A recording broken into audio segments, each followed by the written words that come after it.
kasih saudara pengacara majlis, tuan rumah, yang berhormat Datuk Wilfred Bumbering, Ketua Umum Parti PKR dan Bakal Perdana Menteri Malaysia Datuk Seri Anwar Ibrahim,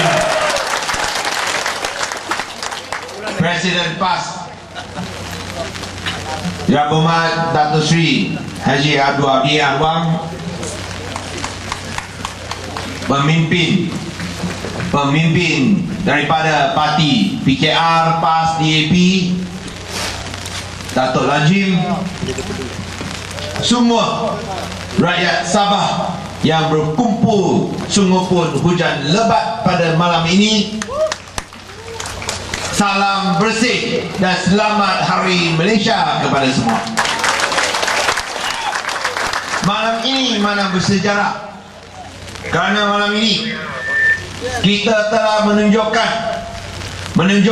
kepada BN Sabah dan Perdana Menteri, sungguh pun hujan lebat, rakyat Sabah tak lari, rakyat Sabah mau ubah.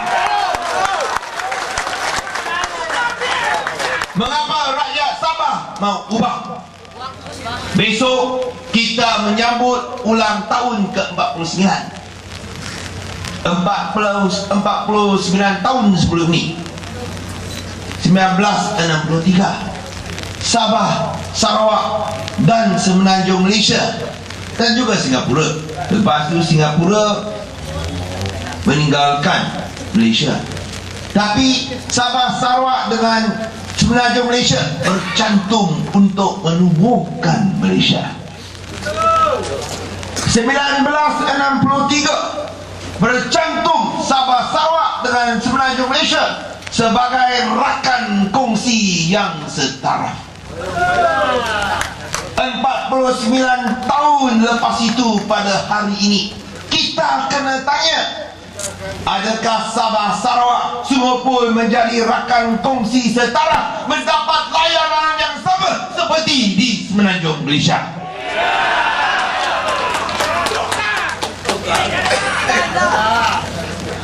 Kalau kita rasa jawapannya tidak, tunggu apa lagi?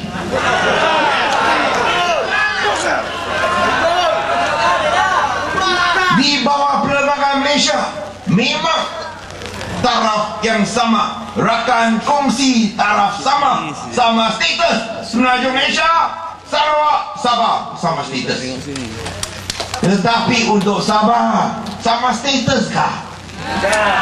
Daripada rakyat, daripada negeri yang terkaya sumber manusia sekarang dan sumber asli pun paling kaya, sekarang jadi negeri paling miskin di Malaysia. Semua hadiah sumbangan Barisan Nasional.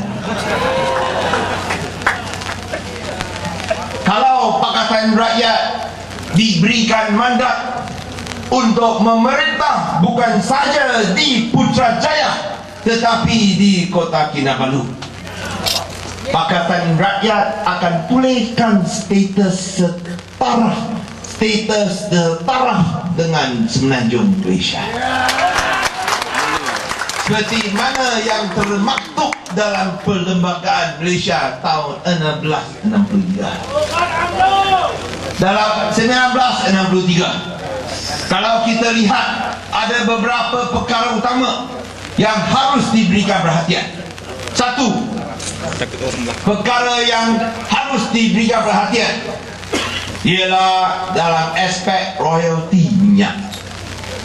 Mesti ditambah daripada 5% kepada 20%, tak boleh undur lagi, supaya rakyat Sabah dapat selesaikan masalah ekonomi, masalah pendidikan dan juga membasmi kemiskinan di negeri Sabah. Ini yang pertama, royalti mesti naik ke 20%. Barisan Nasional cakap tak boleh. Kalau mereka terus memerintah, tentu tak boleh. Tapi kalau PR memerintah, pasti boleh. Nombor dua, yang harus dikaji semula ialah infrastruktur jalan mesti diperbaiki. Mana boleh lihat jalan macam ini. Ini bukan jalan, ini lumpur. Selain daripada jalan, latangan terbang antarabangsa, pelabuhan harus dinaik tarafkan. Nombor tiga, dari aspek air, api, tak boleh selalu bekalan terputus-putus. Kalau sebuah kerajaan tak boleh bagi api dan air, tak layak jadi kerajaan lah. Dan lagi tambah satu, selain daripada api dan air pun mesti bagi internet. Bagilah free wifi. Mau tak? Mau tak? Mau pilih Pakatan Rakyat. Nombor empat, kita mau satu Suruhanjaya Siasatan Diraja ke atas warga negara yang tidak halal. Kerana kita mau kerajaan Sabah dan kerajaan Malaysia dipilih oleh rakyat Sabah dan rakyat Malaysia. Nombor lima, kita kena hormat rakyat Sabah.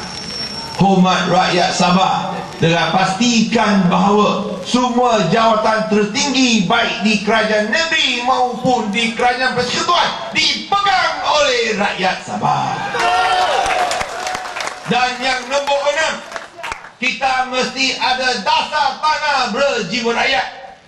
Tak boleh lagi pemimpin-pemimpin kerajaan, baik ketua menteri, baik ahli esko, baik menteri, baik ahli parlimen, baik adun, baik ahli majlis daerah dan ahli majlis perpanjangan, mereka tak layak pohon tanah kerajaan.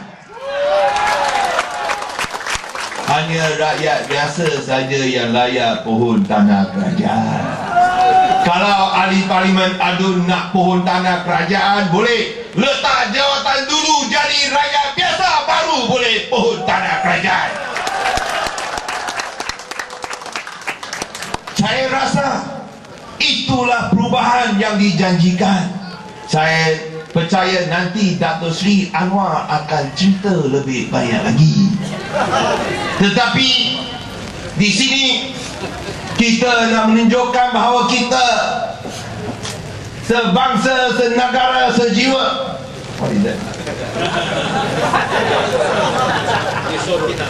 Iso Tina, Iso Pogun, Iso Sunduban. Boleh tak? Dan untuk menunjukkan kita betul-betul sebangsa, senegara, sejiwa, saya selama 2 hari berada di Sabah, saya diberitahu oleh rakyat Sabah bahawa mereka susah nak dapat kerja selepas Singapura haramkan rakyat Sabah dan Sarawak yang umur bawah 35 tahun daripada kerja di Singapura. Demi mencerminkan semangat Iso Tingau, Iso Pogun, Iso Sunduban,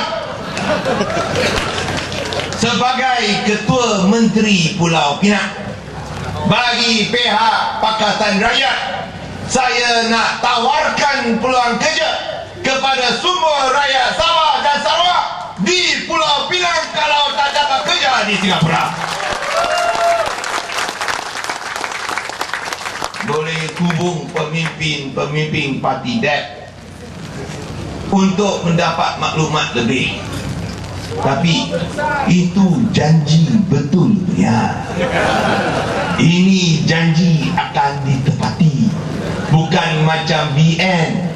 BN bukan bagi janji ditepati, hanya bagi jampi saja. Tuan-tuan, puan-puan sekalian, saya tak mau berucap lebih lagi.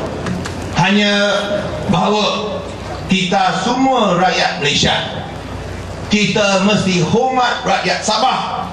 Dan kalau nak hormat rakyat Sabah, kita mesti pastikan kita semua hidup secara bermaruah. Hanya Pakatan Rakyat, kerajaan berjiwa rakyat akan martabatkan rakyat. Sekali lagi saya ucapkan terima kasih. Selamat menyambut Hari Malaysia. Selamat membebaskan diri daripada Barisan Nasional.